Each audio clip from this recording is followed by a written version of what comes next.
అందరికీ నమస్కారాలు. రాయదుర్గం నియోజకవర్గం రాష్ట్ర సరిహద్దుల్లో చివరన ఉన్న ప్రాంతం.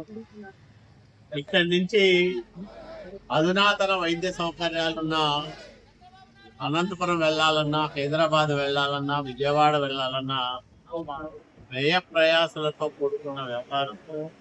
కాబట్టి ఈ ప్రాంతంలో క్యాన్సర్ లక్షణాలు ఉన్న వాళ్ళు, అట్లాగే క్యాన్సర్ తో బాధపడుతూ సరైన చికిత్స సకాలంలో చేయించుకునే వాళ్ళ కోసం ఈ రోజు రాయదుర్గం పట్టణంలో సీతారామాంజనేయ కళ్యాణ మండపంలో హైదరాబాదు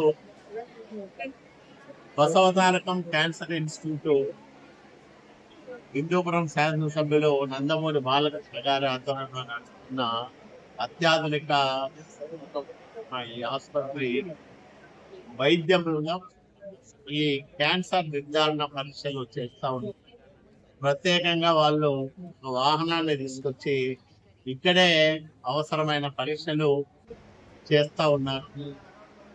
ఇక్కడ రాయదుర్గం ప్రాంతంలో ఉండే పేదలు, ముఖ్యంగా మహిళలు, వాళ్ళకు ఇచ్చిన జబ్బు ఏమిటో తెలియకుండా చాలా కాలం పాటు దాంతో సతమతం అవుతా ఉంటారు.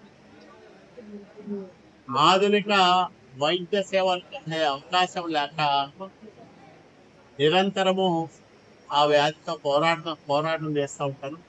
అట్లాంటి వాళ్ళు ఈ శిబిరాన్ని ఉపయోగించుకుంటే మాకు కూడా చాలా సంతృప్తి ఉంటుంది.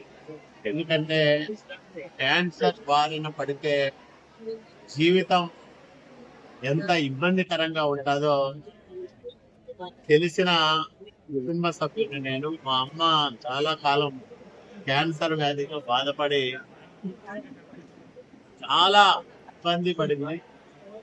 ఆయన పడితే జీవితం ఎంత ఇబ్బందికరంగా ఉంటుందో తెలిసిన కుటుంబ సభ్యుని నేను. మా అమ్మ చాలా కాలం క్యాన్సర్ వ్యాధితో బాధపడి చాలా ఇబ్బంది పడింది. కాబట్టి ఈ ప్రాంతంలో ఉండే మహిళలు దీన్ని సద్వినియోగం చేసుకోవాలని నేను చేసిన ఎక్కువ మంది అక్కా చెల్లెళ్ళు ఈరోజు ఈ శిబిరంలో వాళ్ళ రోగ లక్షణాలను బట్టి నిర్ధారణ కోసం వచ్చారు. వాళ్ళందరికీ ఇక్కడ పరీక్షలు, ప్రాథమిక పరీక్షలు నిర్వహించి క్యాన్సర్ లక్షణాలు ఉన్నట్లు నిర్ధారించిన తర్వాత వైద్యం కోసం కూడా బసవతారకం క్యాన్సర్ ఇన్స్టిట్యూట్ లో వైద్యం చేయించుకుంటే అక్కడ మాట్లాడి చేయిస్తాం. లేదా ఇతరత్ర క్యాన్సర్ ఆసుపత్రులకు వెళ్ళాలంటే కూడా వాళ్ళకి తగిన సహాయ సహకారాలు అందజేసే విధంగా చూస్తాం. కేవలం వాళ్ళకు పరీక్షలు చేసి వదిలిపెట్టడం కాకుండా ఆ వ్యాధి నిర్ధారణ అయిన వాళ్లకు తదనంతరం పొందాల్సిన సహాయాన్ని కూడా అందజేసే విధంగా ఏర్పాటు చేస్తామని